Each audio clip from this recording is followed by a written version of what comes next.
Director Jonathan Teplitzky's previous film, The Railway Man, was partly set during World War II, and actually he returns to the war with Churchill, which is released on Friday. Jonathan, congratulations on the film. I saw The Railway Man myself, and now, of course, you've made Churchill. I wondered if the war was something of a personal interest for you.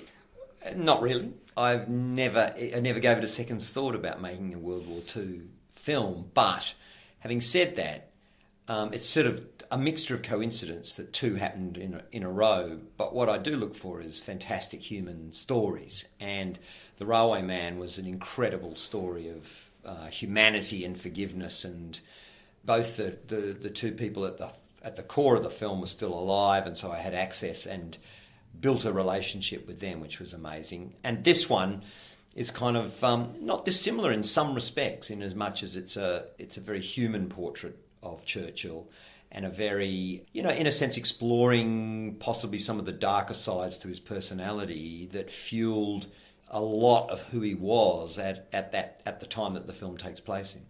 We seem to actually be in the middle of a glut of films about World War II, though, so I've noticed, because we've got Dunkirk coming up, and I probably shouldn't mention it, but there is another film about Churchill. Well, you know what they say, don't don't mention the war. Exactly, but there do seem to be a lot of films coming up about World War II. Any thoughts on why that would be? Well, look, I can speculate on a couple of things, one of which I think a lot of them are based, or certainly Churchill plays a big role in them, which would be hard to do without him, I would imagine. But I suspect that World War II, and many people may argue with this, but World War II was the last conflict that was kind of clear-cut. It had a certain black and whiteness to it. People knew what they were fighting for. It's debatable since then whether its conflicts have been as clear as that. And the murkiness, or increasing murkiness, of the reasons people go to war has in a way defined modern history. And coupled with that, I think when in Churchill you had a man, after World War One, he was kind of gotten rid of in many ways, and in many ways quit. He recognised he'd made mistakes. A lot of people had lost their lives as a result of those things. And that's a mistake that actually comes back to haunt him in the film. Very much so. But I think, importantly, what he did was, which is a very, very, you cannot even imagine a politician today doing it, is he went and fought on the front lines. And he took away from that, I suspect, a sense, and a personal sense, of what people sacrifice when they go and do that, and when they're asked to do that by their country, by their politicians and what have you.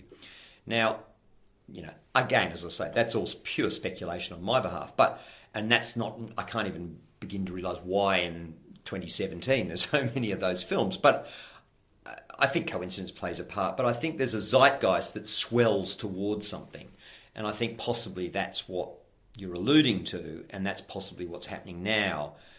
And I think we live in times that are very uncertain, and our vulnerabilities, our fears are very much exercised on, as we've seen in recent days, on a continual basis.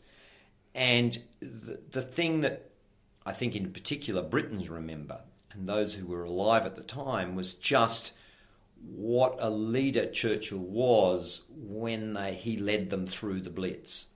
And the idea of leadership, and the idea of giving people the sense that tomorrow will be a better day, and the day after will be better than that, and that at somewhere at the end of the rainbow there will be hope for not just themselves, their loved ones, for their way of life, for all these things, and in a sense by extension for humanity. So, these things are sort of energistic. They find their time to rear their head, and possibly that's what's going on at the moment. I don't know, because it's certainly questionable in 2017 whether we have the best leaders and the best people for the job at hand. I kept picking up sort of references to King Lear. Well, there was certainly a Shakespearean... Without a doubt, yeah. That was deliberate, I take it. The Shakespearean thing was something that it just felt Shakespearean on certain levels, I guess. And Brian praying for bad weather as Churchill has a Shakespearean, and we explored that quite a lot. in terms of tone. And the thing is, when you make in many ways the film's a character piece, and it's about the psychological, the emotional, as I mentioned before, some of the darker elements within his soul. You know, Churchill was, as politicians are, and he was one of the best, incredible performers as well, because so much of their public time is spent performing in front of people. And this is at a time when the radio was the method of transporting these kind of things. There's no television and what have you. So the tone of voice, and so you glimpse people rather than saw them daily on your televisions, warts and all. And so all the props were exactly that to a degree, you know. Brian talks about Churchill as he's like every young baby. The cigar is like a thumb-sucking thing. And I think he's got a point, because I think it's a comforter. It's a comforter. At the same time, it's a kind of mine's bigger than yours type of thing. It's something that you can hide behind, and something that you can use, and something that you can, you know, when you light a cigar in a room, and blow smoke over everyone, there's no, you know, it's a wonderful passive aggressive kind of behaviour. So, I mean, it was really interesting, because I've just finished doing Will, which is a Shakespearean series about the young Shakespeare when he first comes to London, right, which is for TNT in America. And it's amazing doing that straight after doing Churchill, because some of the parallels of the way he used his persona are very Shakespearean and are very interesting. The use of colourful language and metaphor and all this kind of stuff sprung in many ways, and were either evolved or became far more heightened through, you know, a lot of Shakespearean work. So it was kind of fascinating doing the two together. And also, he's somebody that really everybody thinks that they know in the yes, first exactly. place. Mm. So from your perspective, to actually make a film about somebody that's so familiar must have been a huge challenge. Yes, it is. But at the same token, you know, you take someone like Churchill, so much of what is written, even the generation, so much of the generation above, you know, it's quite nostalgic, their portrait of Churchill. It's very conservative. Anyone who dares question the great man's whatever is like, you know... sacrilege. It's sacrilege. All the big guns get wheeled out. And my thing was, I thought Churchill was a great person. I thought you were saying to me, as historians, that Churchill was somehow one of the greats. But if what you're now saying to me is he can't stand up to scrutiny, then really what you're telling me is he is only a projection of your kind of fear and your, in a sense, lack of confidence in the world. And in a way, I don't want to trust that history. I want a history and I want a historical figure that can stand up to scrutiny from all different angles, wherever it may come. And I want a historical figure that I don't feel that my, you know, left of field explorations in any way immediately are attacked as, oh, that's debunking or trying to destroy the myth.